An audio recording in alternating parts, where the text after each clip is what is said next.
Il est difficile d'effacer de sa mémoire la figure imposante de Lucas McCain. Le cow-boy au regard acéré, le père intrépide et le maître d'une carabine Winchester personnalisée. Dans The Rifleman, l'une des séries western les plus appréciées de l'histoire de la télévision américaine. Pourtant, derrière ce rôle légendaire, se cachait Chuck Connors, un homme dont l'histoire réelle était tout aussi passionnante, et parfois bien plus déchirante, que tout ce qui avait été écrit pour l'écran.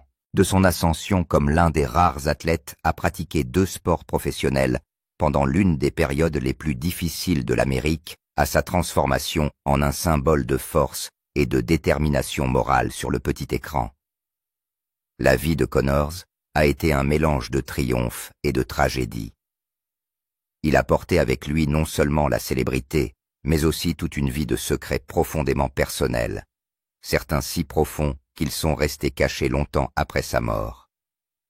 Quelle est-ce la vérité qu'il a gardée jusqu'à son dernier souffle, celle que même ses amis les plus proches n'ont jamais connue, avant que l'Amérique ne connaisse le nom de Lucas McCain, avant que son regard droit et son fusil ne remplissent les salons de toute la nation?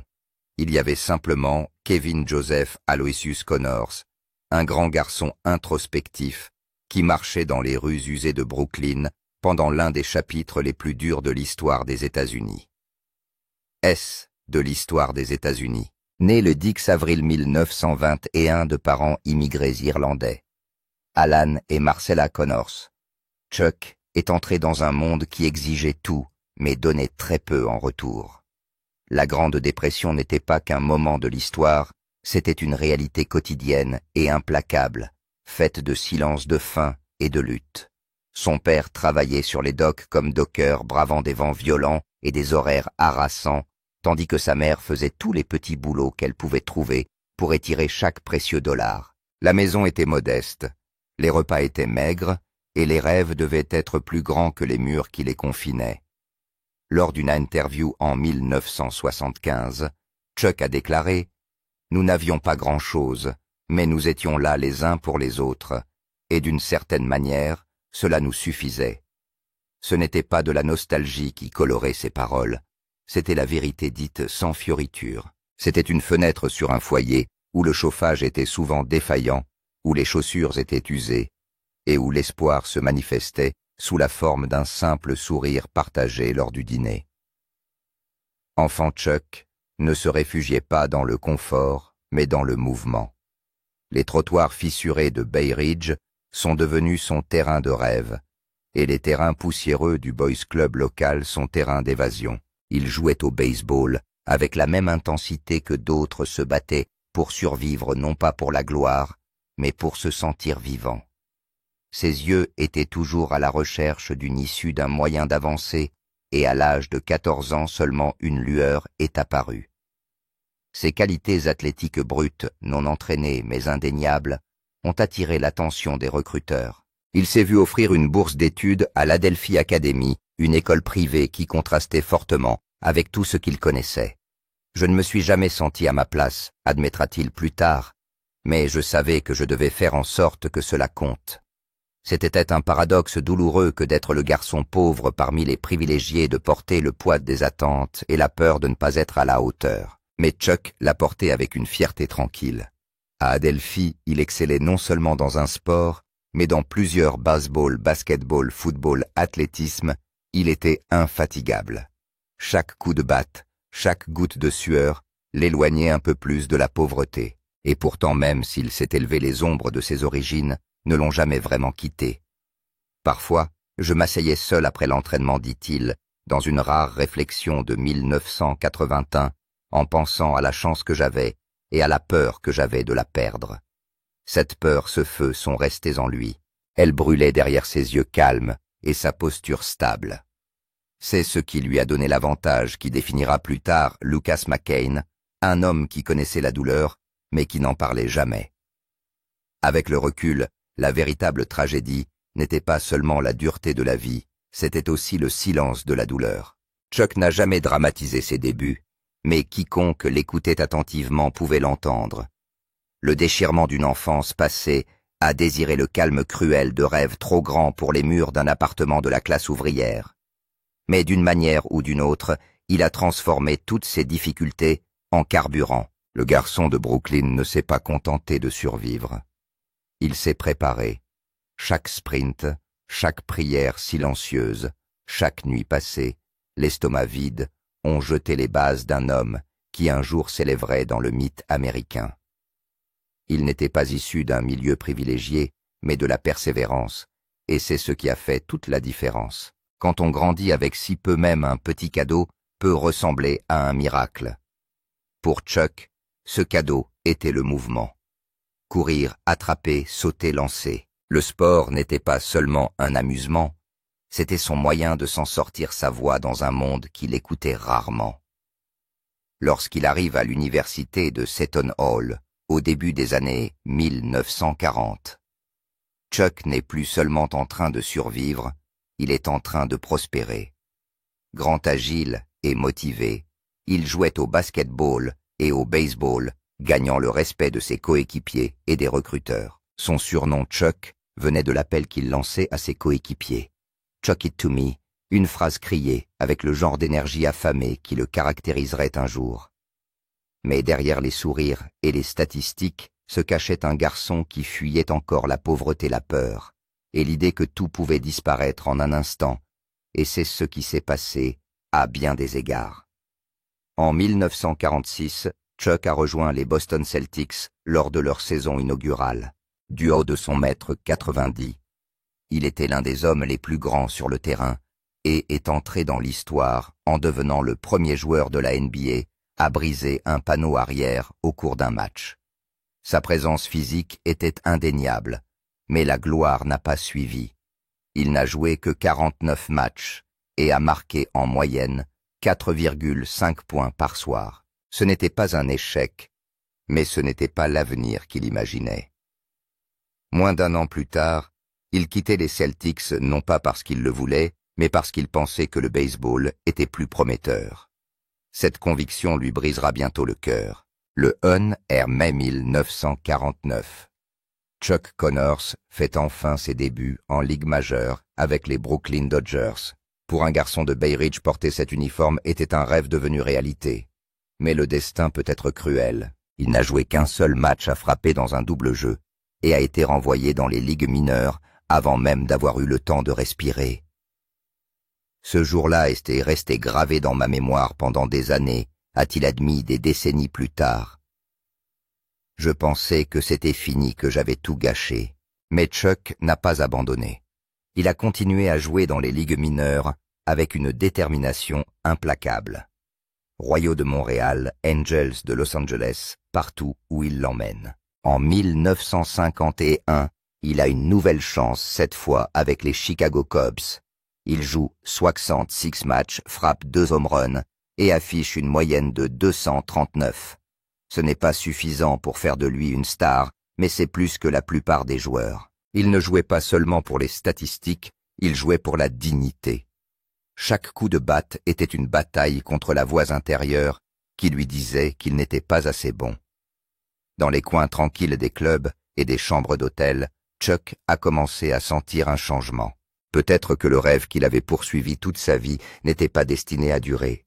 Peut-être que ce n'était pas sur le terrain qu'il allait laisser sa marque. J'aimais le jeu, a-t-il déclaré lors d'une interview en 1981, mais j'ai commencé à réaliser que le jeu ne m'aimait peut-être pas en retour. Cette prise de conscience ne s'est pas faite dans l'amertume, mais dans la clarté et le courage de pivoter. Et c'est dans cet espace inattendu entre les rêves brisés et l'espoir aveugle qu'Hollywood l'a trouvé. En 1952, alors qu'il jouait pour les Los Angeles Angels, une équipe de ligue mineure, Chuck, a frappé un énorme coup de circuit qui a attiré l'attention d'un directeur de casting dans les gradins. Il ne cherchait pas un acteur, mais il a vu quelque chose dans la posture de Chuck, sa présence, son visage. Quelques jours plus tard, Chuck Connors, ancien joueur de la NBA, espoir de la MLB, enfant de Brooklyn, se tenait à l'intérieur des studios MGM et se voyait proposer un test d'écran. Ce n'était pas le rêve qu'il avait demandé, mais peut-être, juste peut-être, que c'était celui dont il avait besoin. Parfois, les plus grands tournants de la vie commencent par une contusion. En 1952, Chuck Connors poursuivait encore ce qui restait de ses rêves de baseball, jouant pour les Angels de Los Angeles, une équipe de ligue mineure. Les applaudissements étaient moins forts, les lumières plus faibles, et son corps portait l'épuisement tranquille d'un homme qui avait tout donné à un rêve qui ne l'aimait pas en retour. Mais le destin a une curieuse façon d'attendre dans des endroits inattendus. Cette année-là, au milieu d'un match de routine, Chuck a frappé un énorme coup de circuit. Ce n'est pas seulement la distance qui a impressionné, c'est la façon dont il se déplaçait, la façon dont il commandait le terrain avec une présence tranquille et une intensité brute. Parmi les spectateurs se trouvait Billy Gordon, un directeur de casting de la MGM. Gordon n'était pas là pour dénicher des talents, mais lorsqu'il a vu Chuck grand, robuste et naturellement expressif, il s'est penché vers un collègue et a dit « C'est le Laurence Olivier du diamant ». Ce moment unique, né d'une coïncidence et d'un charisme discret, a tout changé. Après le match, Gordon a abordé Chuck directement dans le vestiaire et lui a tendu une carte. « Tu as déjà pensé à devenir acteur ?» lui a-t-il demandé. Chuck a gloussé, il n'y avait pas pensé. Il pensait toujours au prochain lancer, au prochain match. Mais quelques jours plus tard, une blessure mineure l'a mis sur la touche. Ce n'était pas grave, mais c'était juste assez de temps pour envisager une nouvelle voie. Par curiosité, Chuck s'est rendu à la MGM pour faire un essai. Ce qui s'est passé ensuite est tout à fait remarquable. La caméra a tourné et un déclic s'est produit. Il ne jouait plus au baseball, mais la même concentration, la même intensité tacite qu'il avait affinée pendant des années sur le terrain se traduisait sans effort à l'écran. En l'espace de 3 jours, Chuck Connors a signé son premier contrat à Hollywood.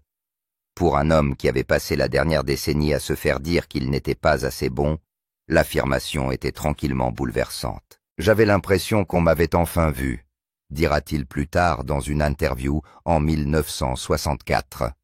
Son premier rôle fut dans Pat and Mike, une comédie romantique avec Spencer Tracy et Katharine Hepburn. Chuck jouait un petit rôle, celui d'un capitaine de police, mais c'était plus qu'un début, c'était une porte. Sur le plateau, Spencer Tracy l'a pris à part et lui a dit « Continue, tu as quelque chose ». Cette simple phrase a allumé chez Chuck une flamme qu'aucune foule de stade n'a jamais eue. Il s'est lancé dans le métier d'acteur avec la même intensité que celle qu'il mettait dans le sport. Au cours des 5 années suivantes, il a accepté tous les rôles qui se présentaient à lui, petits ou grands, en arrière-plan ou en vedette. Sa carrure est imposante, mais ses interprétations commencent à montrer de la profondeur du calme de la blessure de la noblesse. En 1957, il décroche un rôle qui changera à nouveau sa trajectoire. Dans Old Yeller de Disney, Chuck jouait le père sévère mais aimant Bern Sanderson. Le film était un drame familial, mais Connor donnait au rôle du poids et de la chaleur. Les producteurs d'un nouveau projet télévisé l'ont observé de près. Il préparait un western sur un éleveur veuf qui élève son fils dans le vieil Ouest. Après avoir vu Chuck dans Old Yeller, ils ont su qu'ils avaient trouvé leur homme. C'est ainsi que, sans tambour ni trompette, le garçon de Brooklyn, qui avait été oublié par le sport, a trouvé sa voie vers quelque chose de bien plus durable. Il n'avait plus besoin de frapper des home runs. Il était sur le point d'entrer dans l'histoire de la télévision américaine. En y repensant des années plus tard, Chuck a déclaré « Le baseball m'a appris à perdre, la comédie m'a appris à rester debout ». C'est dans cette simple phrase que se trouve la vérité de son parcours. Hollywood ne lui a pas seulement donné une seconde chance. Ce film lui a donné une voix, un but et un lieu où tous les chagrins silencieux de son passé pouvaient enfin être entendus, même si c'était par l'intermédiaire d'un cow-boy armé d'un fusil et d'un cœur plein de chagrin. En 1958, après des années de blessures sportives et de chuchotements hollywoodiens, Chuck Connors s'est finalement tenu sous le soleil brûlant de l'Arizona, sur le plateau de tournage du film The Rifleman, prêt à donner vie à Lucas McCain. À ce moment-là, il n'était pas seulement un acteur. Il était en train de devenir le père emblématique que des millions de foyers américains allaient s'approprier. Fort stoïque et profondément humain. Lorsque les producteurs lui ont proposé le rôle pour la première fois, Chuck a failli refuser. Le salaire est inférieur à celui de ses précédents engagements, mais la MGM lui offre une part de 5% des bénéfices de l'émission un pari calculé sur sa propre authenticité. Il accepte sachant qu'il s'agit peut-être de sa dernière chance de faire quelque chose de concret. Ce qui s'ensuivit fut le travail de toute une vie. Il passe des heures à s'entraîner avec Rod Redwing, à maîtriser l'équitation et l'art de faire tourner le levier de sa Winchester modifiée. Ses mains étaient couvertes d'ampoules, ses muscles souffraient, mais chaque perle de sueur et chaque douleur était un investissement dans la vérité. La vérité d'un homme qui a beaucoup perdu dans la vie, mais qui a refusé de se perdre lui-même. Lors d'une rare interview, en 1965, Chuck a déclaré que jouer Lucas McCain était une bénédiction enfouie dans les ecchymoses, et on pouvait l'entendre dans sa voix, une fierté mêlée de sacrifice. La série a été diffusée pour la première fois le 30 septembre 1958 dans les salons de toute l'Amérique. Ce n'était pas simplement un western hebdomadaire, c'était une invitation à pénétrer dans l'âme d'un père, un portrait de l'amour enveloppé dans la dureté de la vie. Lucas McCain, un éleveur veuf qui élève seul son fils Mark dans le territoire impitoyable du Nouveau-Mexique, est devenu un symbole de dévouement paternel et de clarté morale. Les lettres ont afflué. Des lettres de pères célibataires affirmant que le personnage leur a donné le courage d'élever leurs enfants. De vétérans du Vietnam en quête de stabilité et de justice dans leur pays d'adolescents qui pleurent une famille brisée par la pauvreté ou la perte d'un être cher. Un homme de l'Idaho a écrit « Regardez, Lucas m'a donné un point d'ancrage alors que je n'en avais aucun. Merci, Mr. Connors, de m'avoir montré à quoi ressemble vraiment l'amour. » Plus de 14 millions de foyers ont regardé le film le soir de la première. La série s'est hissée au 4e rang des émissions les plus populaires dès sa première saison. Mais pour Chuck, le succès a un prix silencieux. Il n'était plus lui-même. C'était Lucas. Le chapeau impeccable, le fusil solide, la morale. Le public ne peut plus distinguer l'homme du mythe. Dans une lettre à un ami proche datée de 1961, il se souvient « Il y a longtemps que je ne me suis pas regardé dans un miroir et que je n'ai pas vu Chuck. Je vois Lucas et je me demande parfois qui est-ce resté à l'intérieur. » Dans les coulisses, Chuck n'était pas seulement un artiste. Il était une force créatrice qui jouait le rôle de conseiller en matière d'histoire. Il a réécrit les dialogues pour s'assurer que Lucas parlait comme un véritable éleveur et a fait appel à d'anciens coéquipiers comme Duke Snider pour qu'il joue en tant qu'invité afin d'assurer l'authenticité du film. Il a également été le mentor de jeunes acteurs comme Dennis Hopper, les poussant à découvrir l'homme sous le chapeau. Pourtant, sa dévotion, bien que louée à l'écran, l'a discrètement accaparé dans la vie réelle. Les directeurs et les agents de casting ont commencé à ne voir que Lucas McCain. Tout soupçon d'accent new-yorkais ou de nuances de dur à cuire en dehors de ce monde menaçait d'effacer l'illusion. Il s'est retrouvé à refuser des scénarios non occidentaux année après année, non pas par choix, mais parce qu'il était catalogué. Lors de sa dernière saison en 1963, après 168 épisodes et d'innombrables conflits émotionnels entre Lucas et son fils Chuck, a été pris au piège de sa propre création. Un héros devant la caméra, mais avec une barrière de carrière trop haute pour être franchie. Pourtant, il a porté son rôle avec honneur. Lors du tournage d'un épisode, il a passé tout un après-midi à répéter une seule scène apprenant au jeune Mark à affronter la peur au lieu de fuir. Les membres de l'équipe se souviennent de la façon dont les larmes se sont accumulées dans ses yeux lorsque le réalisateur a crié « Coupez !» parce qu'à ce moment-là, Chuck ne jouait pas la comédie. Il était ce père. Aujourd'hui encore, les fans se souviennent de cette scène comme de l'une des représentations les plus puissantes de la paternité jamais montrée à la télévision. The Rifleman n'a pas seulement établi des normes pour les ménages, elle a changé la culture de la radiodiffusion. Il a introduit une marque de masculinité qui ne craignait pas la tendresse, qui reconnaissait le chagrin et la vulnérabilité, et qui tenait une arme non pas pour inspirer la peur, mais pour défendre ce qui était juste. Chuck Connors portait chaque jour le poids de ce message. Il était fier mais aussi fatigué. Son physique, sa discipline et son calme sont devenus l'armure de Lucas, et parfois sa prison. Dans une rare lettre datant de 1964, il écrit « J'ai donné ma force à Lucas, et parfois je me sens vide à la maison. Sa vie et la mienne sont irrémédiablement enchevêtrées.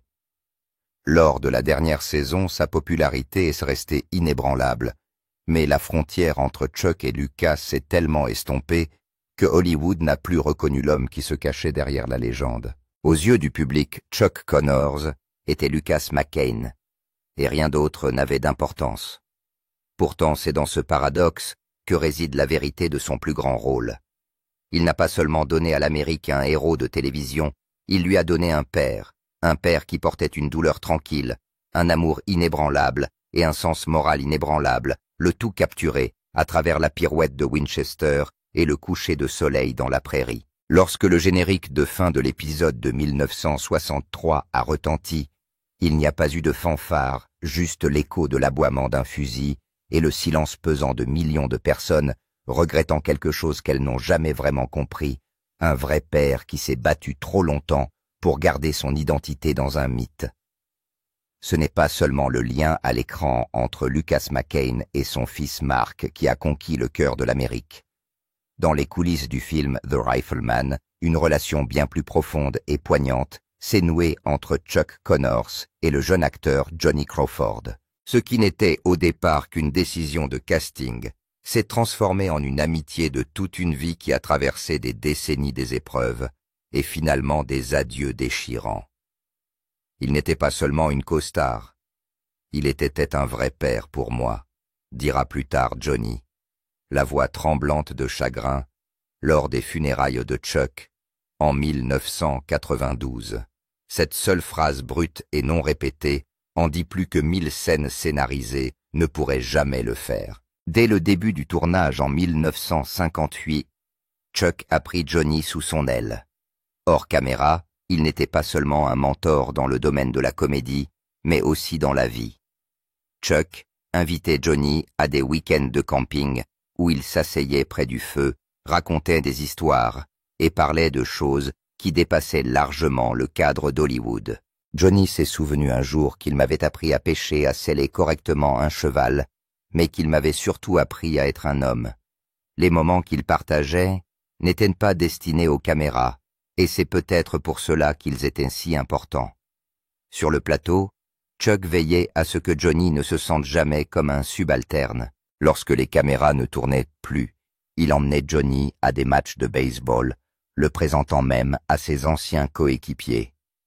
Chuck, qui avait perdu le rêve d'une carrière sportive, a trouvé une sorte de rédemption dans le mentorat d'une jeune âme qui le considérait comme un père.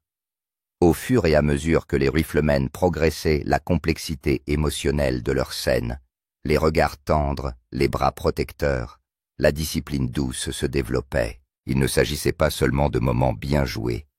Ils étaient le reflet d'une véritable relation qui s'était développée derrière le rideau. De nombreux membres de l'équipe ont remarqué que le comportement de Chuck s'adoucissait en présence de Johnny. C'était comme regarder un vrai père, et son fils a dit un caméraman, et à bien des égards, c'était le cas.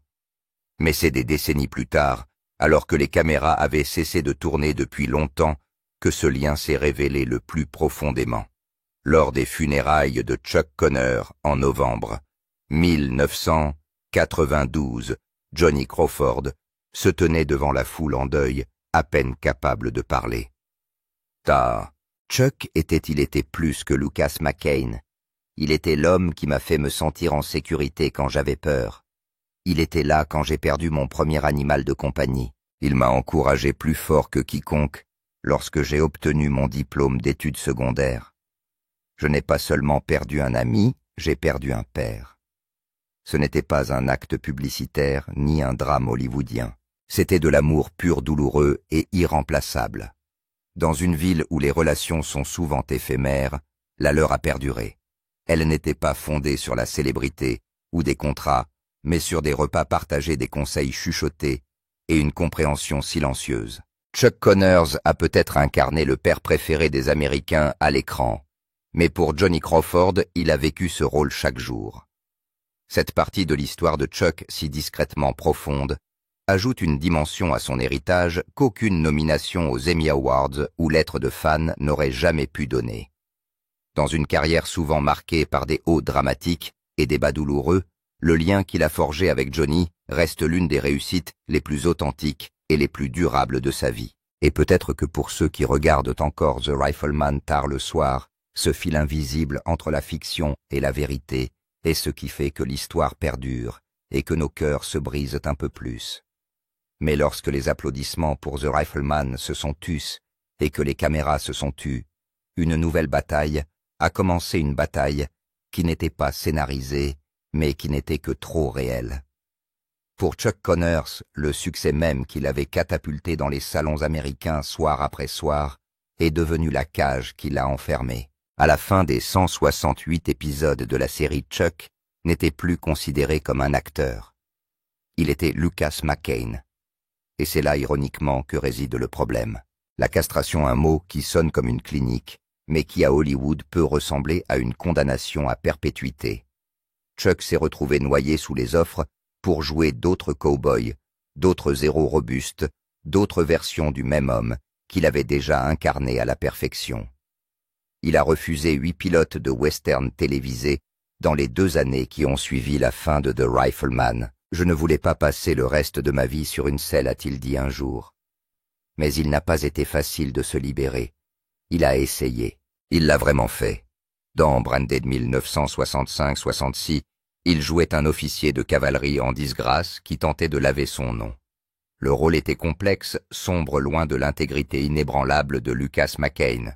Puis vint Roots en 1977, où Chuck interpréta le rôle le plus dérangeant de sa carrière, celui d'un propriétaire d'esclaves brutal. La performance était glaçante sans complaisance, et lui a valu une nomination aux Emmy Awards. Mais pour de nombreux téléspectateurs, il était trop difficile de séparer l'homme qu'ils avaient aimé de celui qu'il incarnait désormais. L'ombre de McCain plane. Même dans les films de science-fiction comme Soylent Green avec Charlton Heston, Chuck ne pouvait échapper à cette perception, qui chuchotait trop occidental, trop McCain. Et derrière ses yeux bleus acier tranquilles, l'homme lui-même commença à douter. Lors d'une interview en 1979, il avoua: « Je me demande parfois si Lucas a été une bénédiction ou une malédiction.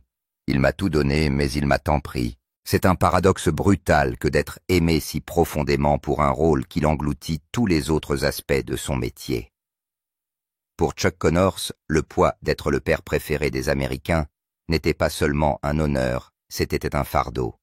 Un fardeau qu'il portait avec fierté, mais aussi peut-être avec une douleur silencieuse qui ne s'est jamais vraiment estompée, derrière le charme hollywoodien et l'image forte et morale de Lucas McCain.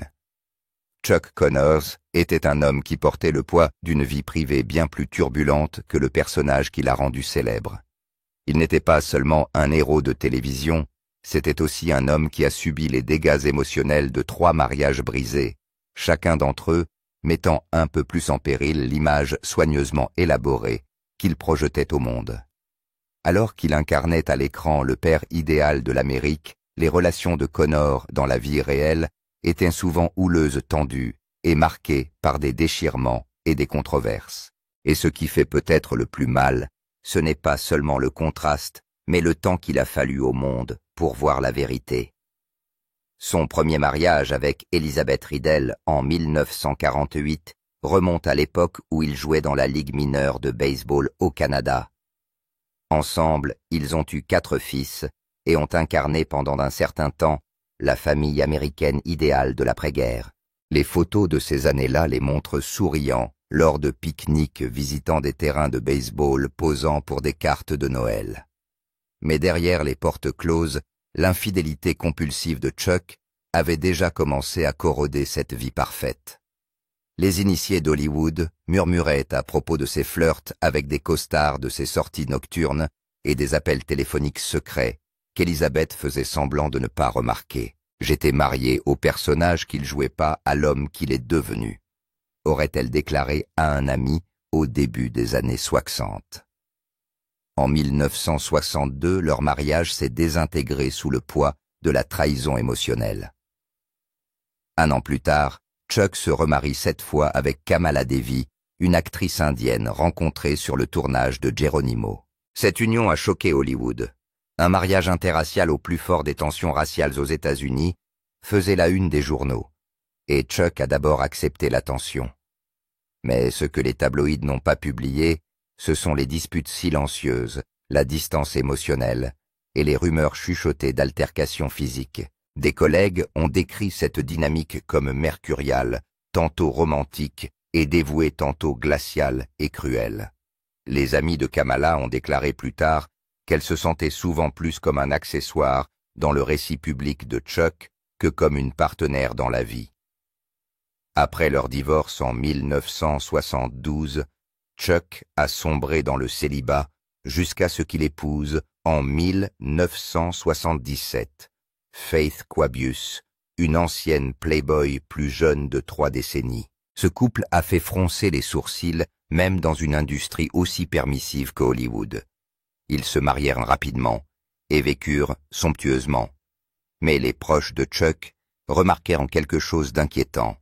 Son mépris des limites, ses accès de colère et le sentiment croissant que la célébrité qu'il contrôlait, autrefois, le contrôlait désormais.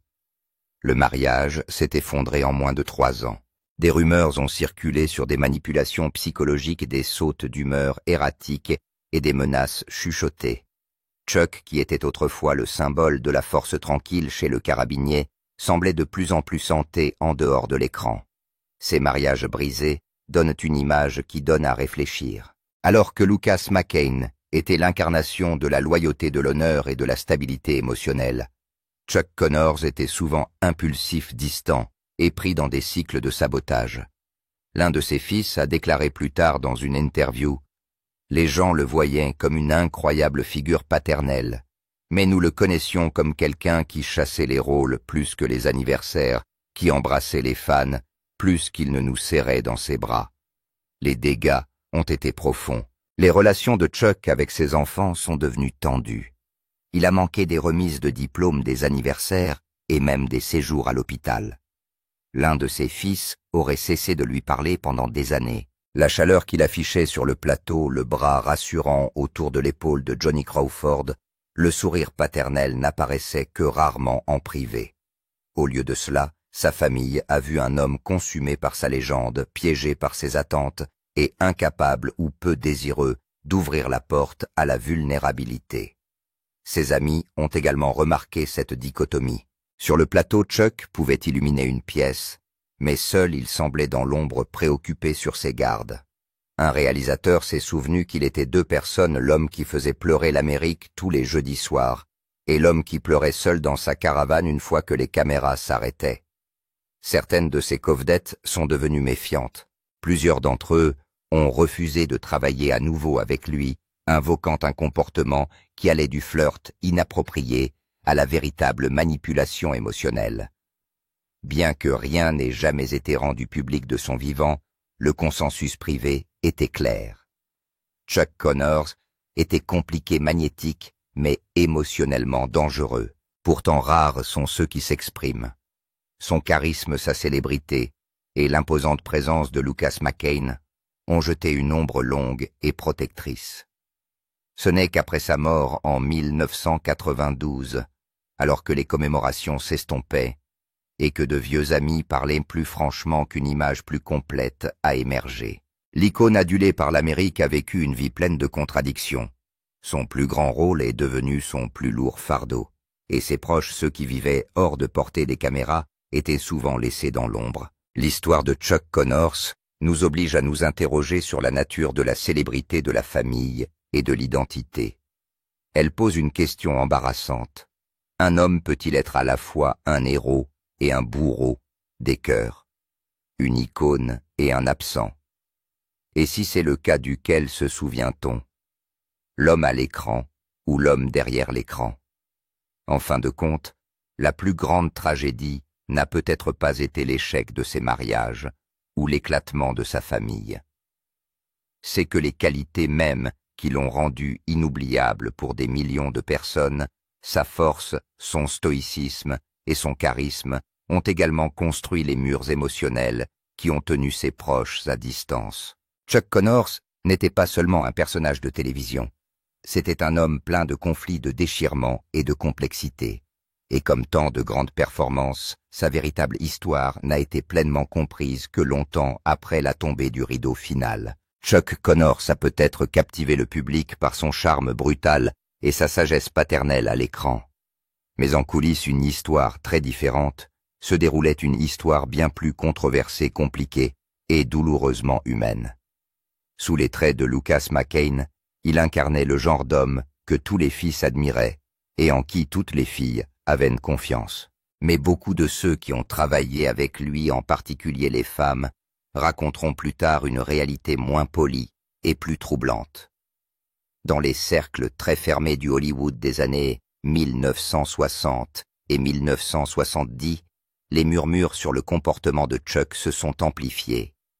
Plusieurs covedettes auraient refusé de participer à d'autres projets avec lui en raison de son attitude trop flirteuse, de ses conversations qui dépassaient les limites et de ses avances persistantes. En apparence, ces interactions auraient pu être considérées comme un charme inoffensif, mais derrière les portes closes, le malaise était palpable.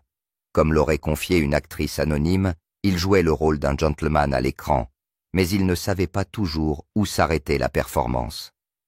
D'autres personnes présentes sur le plateau ont fait part d'un malaise similaire. Les membres de l'équipage se souviennent de cas où Chuck passait de jovial et magnétique à froid ou contrôlant en fonction de l'attention qu'il recevait.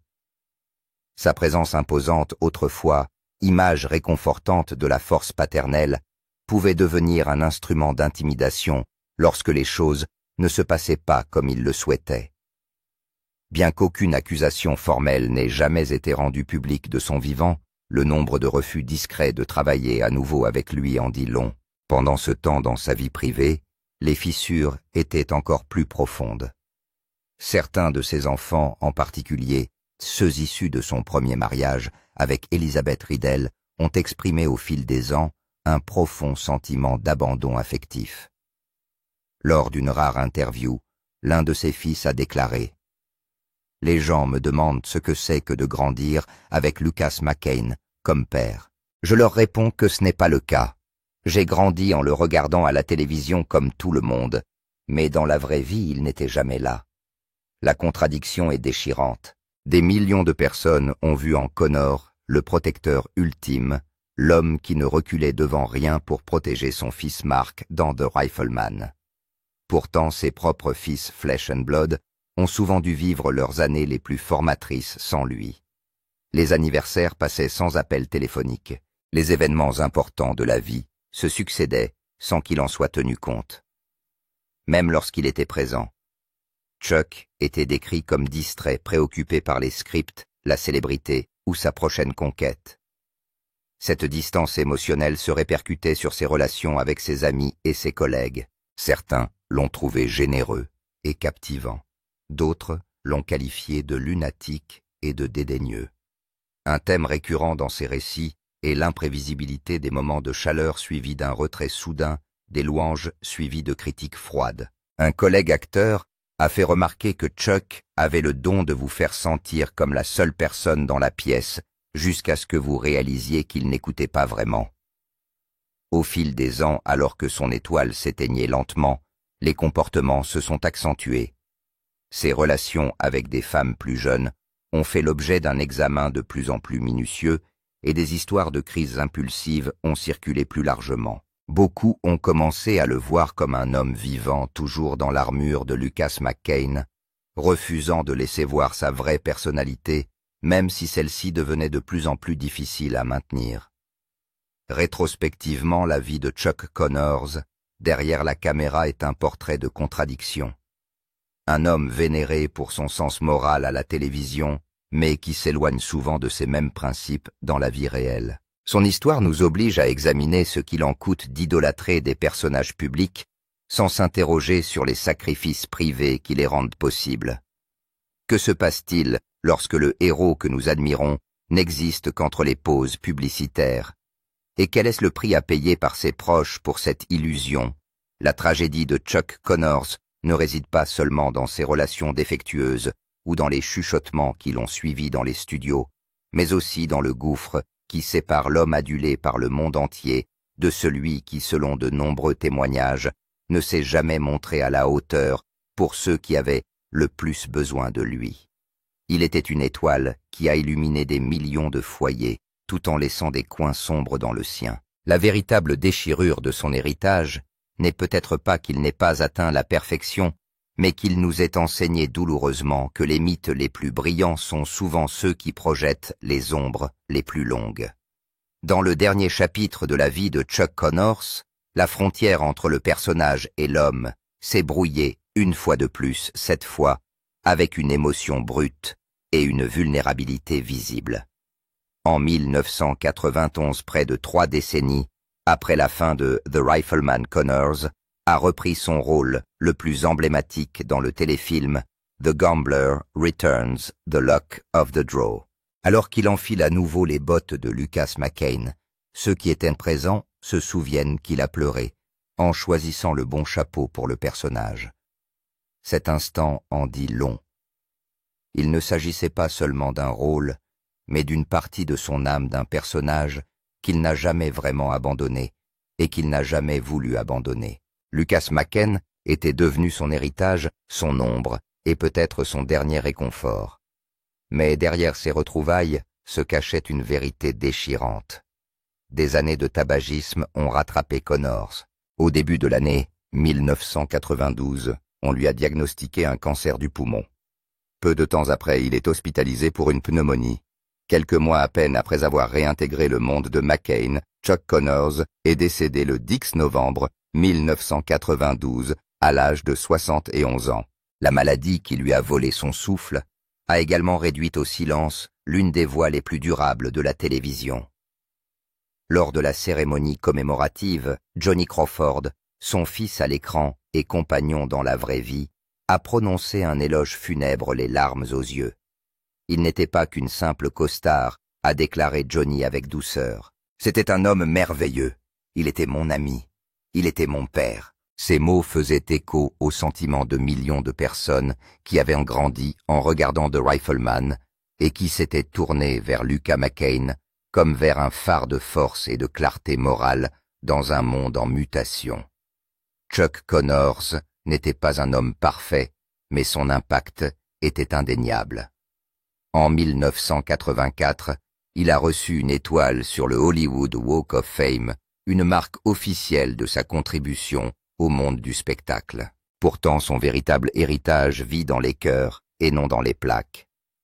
Pour des générations, il a incarné la figure paternelle idéale, le moraliste de la frontière, l'homme qui se tient debout face à l'injustice. L'image de Lucas McCain, marchant aux côtés de son fils Mark sur les sentiers poussiéreux du Nouveau-Mexique, est devenue plus qu'une simple télévision. Il est devenu un souvenir, un mythe et une signification. Aujourd'hui encore, The Rifleman reste un classique très apprécié en particulier par les spectateurs américains plus âgés qui se souviennent de ce que signifiait se réunir en famille, semaine après semaine, pour regarder des histoires de courage, de discipline et d'amour. Chuck Connors leur a donné plus qu'un personnage. Il leur a donné de l'espoir de la stabilité et une image de la paternité que beaucoup attendaient et que certains n'ont jamais eue. Alors que pouvons-nous retenir de son histoire? Peut-être est-ce que cela. Les légendes ne se forgent pas dans la perfection, mais dans le courage de vivre dans la contradiction. Chuck Connors a vécu une vie pleine de gloire et de regrets, de liens et de distance, de triomphe et de tragédie. Il était un sportif, une icône de l'écran, un père, un solitaire, mais avant tout, il était humain. Si Chuck Connors a laissé une trace dans votre mémoire, que ce soit à travers un téléviseur noir et blanc dans le salon de votre famille ou une scène tranquille partagée avec votre père, laissez un commentaire ci-dessous, partagez votre histoire. Et si cet hommage a touché quelque chose en vous, pensez à aimer, à partager et à vous abonner à notre chaîne. Gardons ces souvenirs vivants non seulement pour l'homme qu'il était, mais aussi pour la légende qu'il restera toujours.